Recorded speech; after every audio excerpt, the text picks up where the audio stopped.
Hey guys, what is up? Rafiel here coming at you with another archetype analysis, and I wanted to do a more, well, not necessarily a more recent archetype, but an archetype that's been getting support a lot more recently. I know I've been doing a lot of classic archetypes here, like Red Eyes and stuff, and Harpies and Toons. Whilst they are still getting decent support, they're not really like the meta-ish decks, and they weren't really like top tier.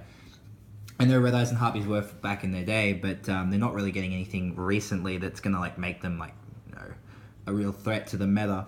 And I really want to take a look at an archetype that back when I was playing competitively, or when I started playing competitively, an archetype that gave me a lot of trouble, but was always such a cool archetype, but I never worked around to building because it was actually quite pricey.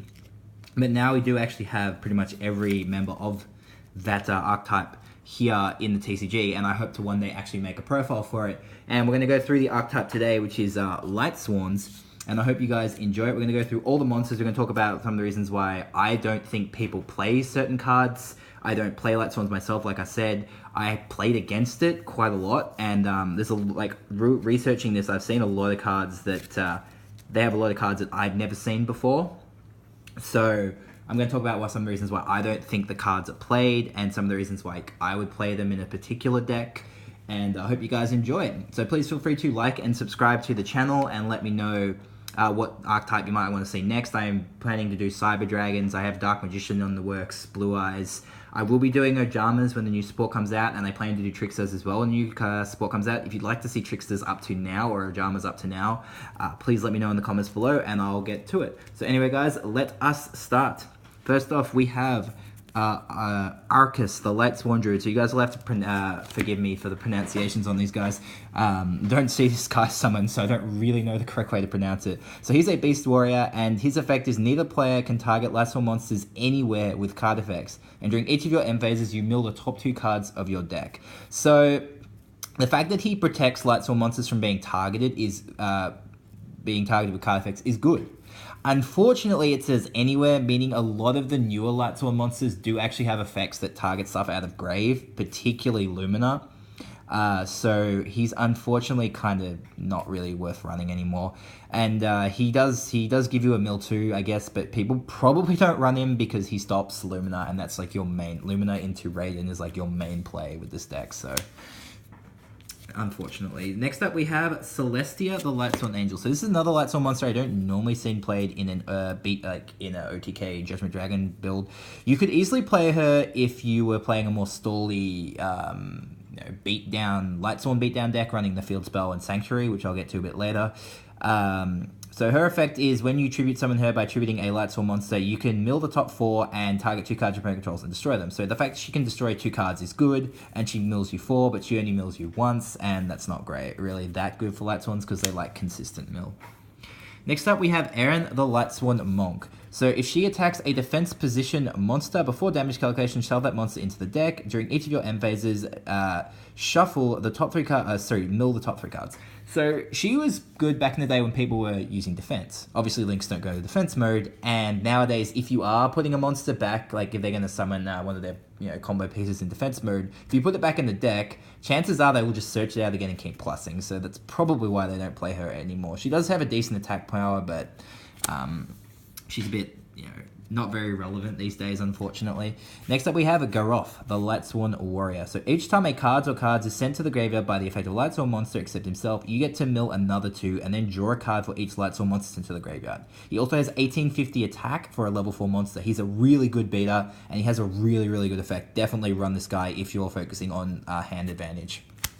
He's really good. Next up, we have one of my 2 favorite Lightsworn monsters, which is Felice, the Lightsworn Archer. So she's a Beast Warrior tuner, and she cannot be normal summoned or set, but she must be special summoned by a card effect. And if she's sent from the deck to the graveyard by a monster effect, she can be special summoned, and she can be tributed. Then you can target 1 monster your opponent controls, destroy it, then mill 3.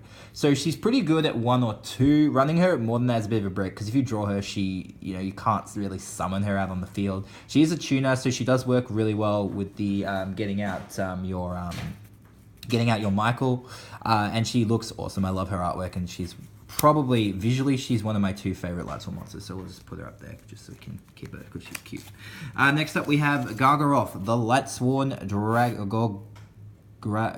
Gragonith, the Lightsworn Dragon. So he gains 300 attack and defense for each Lightsworn monster with a different name in your graveyard, and if he attacks a defense position monster, he gets piercing.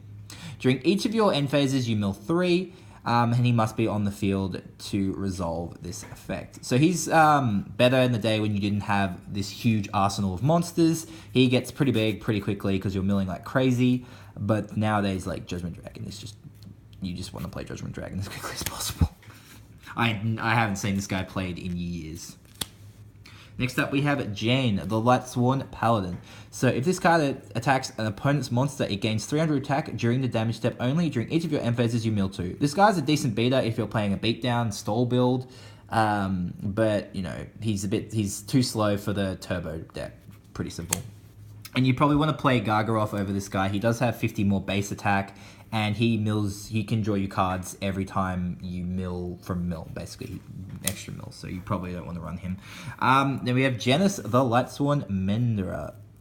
So she is a spellcaster. So during the end phase, if a card or cards is sent from your deck to the graveyard by the effect of a Lightsworn card this turn, so not just monster card, you get to burn your opponent 500 and gain 500. So she's actually not too bad if you play the Shine Counter build or the the trap that we're going to go through at the end, which will banish your opponent's cards, because you can deal them damage, you can banish cards from the top of their deck, and you can gain life points and you can burn them. So she's actually not a bad tech if you play that build, but in terms of the, like turbo build, she's kind of slow. Next up, we have Lila, the Lightsworn Sorceress. So you can target one spell trap card your opponent controls, and then her battle position can't be changed until the end next turn, and then she goes from face-up attack to face-up defense position. If you do, you destroy that target, and during each of the end phases, you mill 3. She's really good because she can destroy back row for you, and she mills 3. Very, very good. Then we have Luminart. Insanely good card. This is one of the best Lightsworn cards. Once per turn, you can discard one card, then target one level 4 or lower Lightsworn monster in your graveyard and special summon it. Which, unfortunately, she does target, so you can't, this is the main reason why you can't play the Lightsworn Druid. And then at the end of each turn, you mill 3. The reason why she's so good is you can discard anything, or if you've got a Bricked Felice in your hand or a Bricked Wolf in your hand, discard that, summon your Raiden, and synchro straight into a Michael, which is insanely good. She's also a level 3, so if you bring out another level 3, you can go into a rank 3, or you can use her to help you go into your Link monster as well, which is pretty cool. Next up, we have the original Minerva the Lightsworn Maiden. So she is a level 3 tuner. When she's normal summoned, you get to add one Light Dragon monster from your deck to your hand. So you get to add either the Lightsworn Dragon or Judgment Dragon, which being able to search out Judgment Dragon with a tuner monster is really handy. Unfortunately, that monster's level, it has to be less than or equal to the number of Lightsworn monsters with different names in your graveyard. And if she's sent from the hand or deck to the graveyard, you can send the top card of your deck to the graveyard. During each of your end phases, you mill 2. So if you mill her, you get to mill again. So she's pretty good. And she's also one of my favorite Lightsworn monsters as well, so we'll put her up here. I don't know why I like the tuners. I was never a huge fan of tuner monsters, but 2 of my favorite Lightsworn monsters are clearly tuners. That's pretty cool. Next up, we have Raiden. So you've probably seen Raiden. During your main phase, you can send the top 2 cards of your deck to the graveyard, which is basically why everyone plays this. Then if any Lightsworn monsters were sent to the graveyard, he gains 200 attack until the end of the opponent's turn, and you can only use the effect of Raiden once per turn, and during each of your end phases, you mill 2. So he can mill you 4 cards per turn. That's insane. He's also a warrior level 4 tuner, meaning you can bring him out with Lumina and go straight into your Michael, which is insane. Next up, we have this little cute card called Rinyan. Rinyan, Lightsworn Rogue. So when you flip her, you can target one Lightsworn monster in your graveyard, shovel it into your deck, and draw a card. She would have been good, but now she's too slow because she's a flip effect. Similar with Raiko, the Lightsworn Hunter. You flip him, you target one card in the field, destroy it, then mill 3. He's better, but he's still pretty slow. So you don't see him much these days, unfortunately. Next up, we have Xier, the Lightsworn Spirit. So she gains 300 attack for each Lightsworn monster with a different name in your graveyard. And during each of your end phases, you mill 2. So she gives you mill, unfortunately, and she does get a decent attack point bonus because it's 300, but she only starts at 400, so she's like way too weak, I guess. The dragon is probably a better option if you're focusing on a build like that. Our last Lightsworn monster for the main deck is Wolf, the Lightsworn Beast. He cannot be normal summoned or set, he must be special summoned by a card effect, and if he's sent from the deck to your graveyard, you can special summon it, which is insane. If you mill 2 of this guy, you basically get a free Minerva. It's insane. Now we're going to move on to our Lightsworns. So Lightsworns were basically a dark version of the Lightsworn monsters that came out in Code of the Duelist. So first off, we have Jane, the Lightsworn General. So he gains, once per turn, you can banish a Lightsworn monster from your hand or graveyard, then target a face-up monster on the field. It loses attack and defense equal to the banished monster's level by 300 until the end of the turn. Once per turn, if your other Lightsworn monster's effect is activated, you get to mill. So what's interesting about the Lightsworns is they're basically still called Lightsworns because of the way their names are. They also mill when your other monsters mill, so you can mill like crazy with them. Next up, we have Lumina, the Lightsworn Shaman. So they all still have the same stats as the monster that they're based on, and they just dark monsters with banish effects. So once per turn, you can banish one Lightsworn monster from your hand or graveyard, then target one of your banished Lightsworn monsters except herself, special summon it. Once per turn, if your other Lightsworn monster's effect is activated, you mill 3. So she's really good, so it's probably why she's the expensive one, because she can bring back your banished stuff. Really, really good. Next up, we have the Lila, the Lightsworn Enchantress. Once per turn, when a spell or trap card is activated, quick effect, you can banish one Lightsworn monster from your hand or graveyard, then target one face-up spell or trap on the field, destroy it. Unfortunately, she doesn't negate it, but she does get to destroy something. Similar to Lord of the Red in a way. Once per turn, if your other Lightsworn monster's effect is activated, you send the top 3 cards of your deck to the graveyard. Our final Lightsworn monster is Raiko, the Lightsworn Fighter. So once the normal Raiko, the Lightsworn Hunter, isn't necessarily that worth running, Raiko, the Lightsworn Fighter, is actually pretty good. So if he's normal summoned or flip face up, you can banish one Lightsworn monster from your hand or your graveyard. So if you've got a Bricked Felice or a Bricked Wolf, you can banish it. Then banish one card on the field. That's not target as well, which is really good. And then once per turn, obviously, if a Lightsworn monster effect activated, you mill 3. This guy's pretty insane. If you're playing a Lightsworn focus build, you're probably running 2 to 3 of this guy, because this guy's insane. Fortunately, it's not a quick effect, but still, the banish effect is really nice. And if he gets flipped up in your opponent's turn, you can do the effect, so that's pretty cool. Next up, we have, obviously, our 2 dragons. So the Lightsworns have a dragon, which you guys probably know is Judgment Dragon. He was insane back in the day. Basically, if they drop Judgment Dragon, chances are you're probably going to lose the game. He cannot be normal summoned or set. He must be special summoned from your hand by having 4 or more Lightsworn monsters with different names in your graveyard. You can pay 1k, destroy all other cards on the field, and once per turn during your end phase, you mill 4. He's insane. The old combo would normally be to get this guy out, you'd wipe the board, then you'd play like another 2, and you'd swing for 9k. That'd be insane. That's like insanely good. And then, of course, the Lightsworn version of him is the Punishment Dragon. So the Punishment Dragon cannot be normal summoned or set, must be special summoned from your hand by possessing 4 or more banished Lightsworn monsters with different names. Once per turn as a quick effect, you can pay 1k and shuffle into the decks all cards in the graveyards and face up banished cards except Lightsworn monsters. Once per turn, if your Lightsworn monster's effect is activated, you mill 4. So he can actually shuffle your cards back. He can't shuffle your Lightsworns back. That's why you probably don't want to banish your Lumina. Because he doesn't say you need specifically Lightsworn monsters, he just needs Lightsworn. So you want to keep your Lightsworn Lumina just to have some recursion plays. Now we're going to move on to the extra deck. So first up, we have their Synchro monster, which is Michael the Arch Lightsworn. So basically, Michael, the Archangel Michael, riding Judgment Dragon, because these guys are all based on angels, which is pretty cool theme. He is 1 tuner plus 1 or more non-tuner light monsters, and he is a level 7. So once per turn, you can pay 1k, then target 1 card on the field and banish it. When this card is destroyed, you can target any number of other Lightsworn monsters in your graveyard, shuffle them back to the deck, and if you do, gain 300 life points for each return card. And then during each of the end phases, mill 3. So it gives you some recursion back to your deck because you're going to have a lot of cards out of your deck. Then we have arguably their best card, Minerva, the Exalted Lightsworn. She is a level 4 light XYZ fairy, which forces you to detach one material from her to mill 3, then you draw cards equal to the number of Lightsworn cards, not monsters, cards sent to the graveyard by this effect.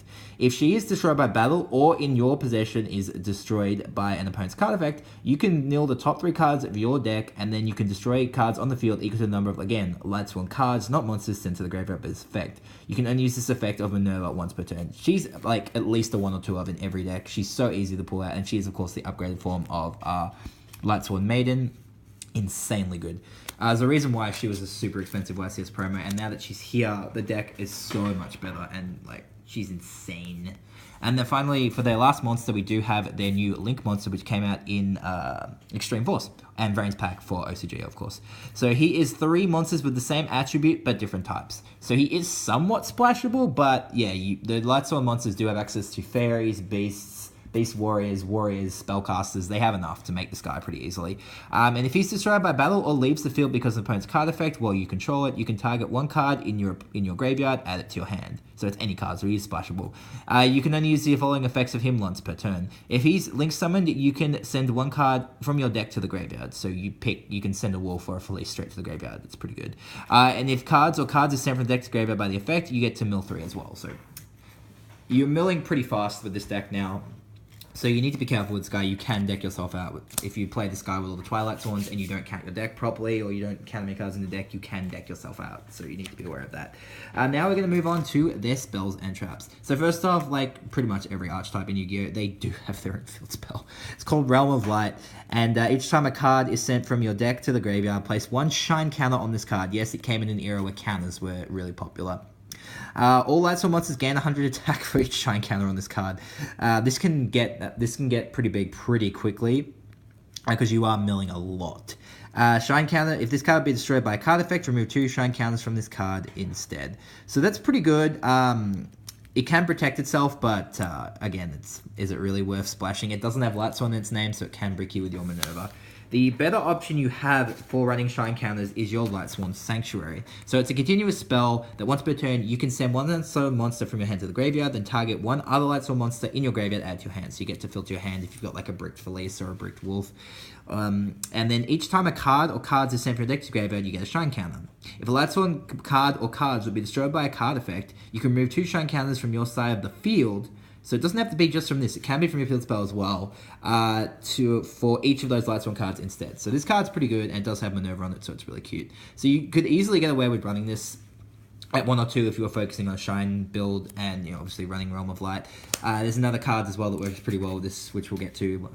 But yeah, it's an interesting pseudo strategy you guys can run if you want to not just focus on OTK Lightsworns, but that's basically the idea of the deck, I guess, the way Konami's sending the deck, just mill yourself like crazy. Next up, we have Solar Recharge. This is one of their better spells. Discard 1 Lightsworn monster, draw 2 cards, then mill 2 cards.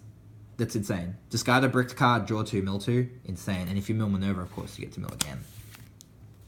Next up, we have Charge of the Light Brigade. Of course, you guys probably all know what this one does. It was on the ban list. It was limited, I think, a while ago. I think it's now semi-limited. I'm not 100% sure.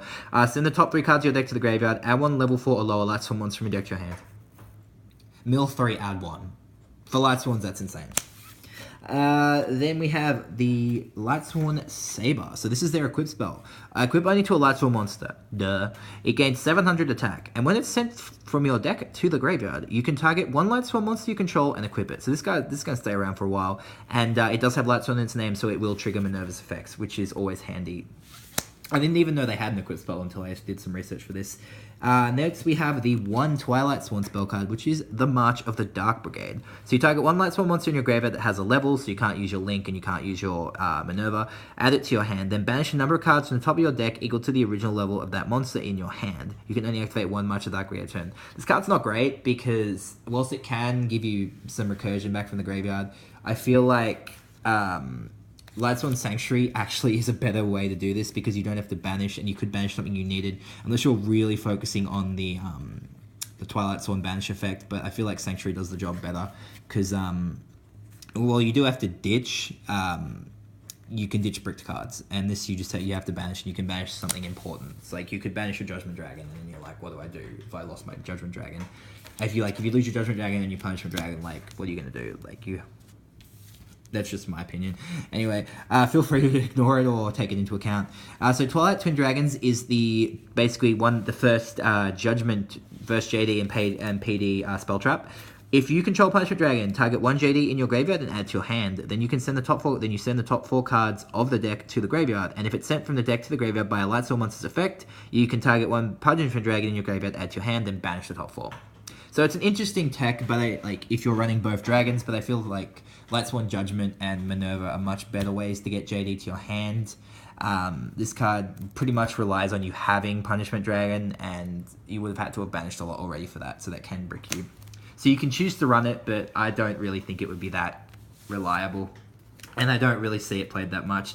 Similarly with Twilight Eraser. This card's actually not bad though. If you control 2 or more Lightsworn monsters with the same type but different names, so you banish 2 Lightsworn monsters from your graveyard, then target 2 cards on the field, banish them, and if it's sent from deck to graveyard, Lightsworn monsters effect, special summon 1 Lightsworn. So this is actually pretty good. It doesn't actually require you to have Twilight Sworn monsters in your deck as well, or on the field, and it can slow your opponent down a lot. Unfortunately, it does target, but it is a trap, so you can do it in response to things, and you can slow your opponent's plays down. So you probably want to run this at 1 or 2. It's a decent interruption card. Unfortunately, you do have to have 2 or more monsters with the same type but different names, so the restriction is quite high. But it's up to you. You could probably make a build focused around this, but yeah, you're not going to... Chances are you're probably not going to pull this out turn 1, because I'm pretty sure you can easily get Lumina and Raiden out in the same turn. But yeah, they're different. They're different types. But you can get Lila and you could probably get Lila and Lumina out, and then you could in the first turn if you're lucky, and then you could drop this as soon as they do stuff. So there are benefits to playing this card, but of course you have to draw into it, and it's not a Lightsworn card, so Minerva's effect won't go off with it, but it can go off Minerva's Mill effect, if that kind of makes sense. Next up we have Twilight Cloth. So this is the last Twilight Sworn trap. Target 1 face-up monster you control, banish any number of Lightsworn monsters from your graveyard, and if you do, that monster gains 200 attack defense for each monster banished by this effect until the end of the turn. If it's sent from deck to graveyard by Lightsworn monster's effect, you can activate this effect. Lightsworn monster you control can't be destroyed by card effects. You could probably run this at 1. This is a last-ditch effect if you really need to beat over something, but it's banishing a lot. It can help you banish, but there are more sufficient ways to banish in the deck if you're playing Twilight Sworns. Next up, we have Lightsworn Barrier. So when a Lightsworn monster you control is targeted for an attack, you can send the top 2 cards of your deck to graveyard and target the attacking monster and negate the attack. Unfortunately, it does target, but there's actually a really interesting trap we can play, which I'll show you at the end, that works really well with this card. And it does have Lightsworn in its name, so you can protect it with your Lightsworn Sanctuary. And obviously, it does target, and it's had Lightsworn in its name, so it will go off Minerva's effect. Next up, we have we do have Lightsworn Judgment. So place this card on the top card of the deck. If this card is sent from the deck to the graveyard by a Lightsworn monster's effect, you can add 1 Judgment Dragon from the deck to your hand. This card's pretty decent. You mill it, you get a free JD. Pretty straightforward. Next up we have Vanquishing Light. So this is their own counter trap. So when a monster or monsters would be summoned, tribute 1 Lightsworn monster and they get summoned. If you do, destroy that monsters. This card's actually really good. If you open with this and any Lightsworn monster, it doesn't mill you, and it doesn't have Lightsworn in its name, so that's the only bad part, but it actually can stop a pendulum summon, and it's basically like a solemn, it's a summon negation. It's a summon negation that has a cost that you don't really care about because you do plus out of graveyard in this deck. So this card's actually pretty good, especially because it is a counter trap. And finally, we do have Light Spiral. So I'm not sure if any of you guys have seen this card before. It is a very old card. And each time a card or cards are sent to the deck to graveyard with the effect of a Lightsworn monster, remove from play the top card of your opponent's deck. That's insane. Especially because there are a lot of cards, obviously you mill like crazy, but it works really well with Lightsworn Barrier, in the sense that every time they attack you, because it's not once per turn, you mill 2 and you banish 2. And that's insane. Or, Minerva, you mill 3, you banish 3.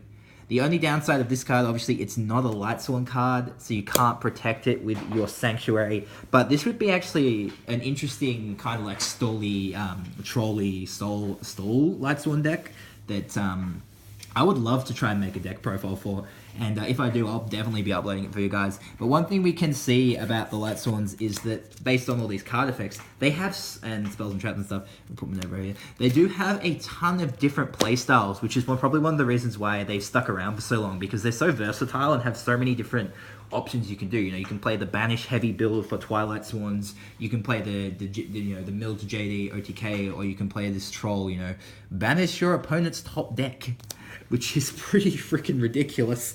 There's so many options you have for them. They're lights, obviously, so you have Honest, and another decent card, of course, is Grass is Greener. If you're playing like 60 card, you just get a free mill. Another card, of course, you play is Eclipse Wyvern. So you banishes at level 7 or higher light or dark dragon monster, so you get to banish PD or JD, and then of course use Fairy Tale Snow to banish this and your Lightsworns as well, which help you meet the conditions for PD and this guy, and they get them to your hand. And it also protects them from being, you know, milled as well, your PD and your JD. So there's lots of different options you have for Lightsworns, which is one of the reasons why I think they're such a versatile archetype, and they're a lot of fun. I love the theme, I love the artwork, and I would love to try and make a Storly deck profile for these. And when I do, I'll definitely be uploading that for you guys. But thank you guys so much for checking out my profile for my archetype analysis on the Lightsworns. Hope you enjoyed it. Please feel free to let me know in the comments below what you'd like to see next. You know, you want to see Cyber Dragons, or do you want to see Blue Eyes? I just did Blue Eyes again. You guys can go check that out on the channel. And I can do Ojamas up to now if you want. I can do Tricksters up to now. Please let me know in the comments below, and I will catch you guys for my next video. Thank you again so much for watching.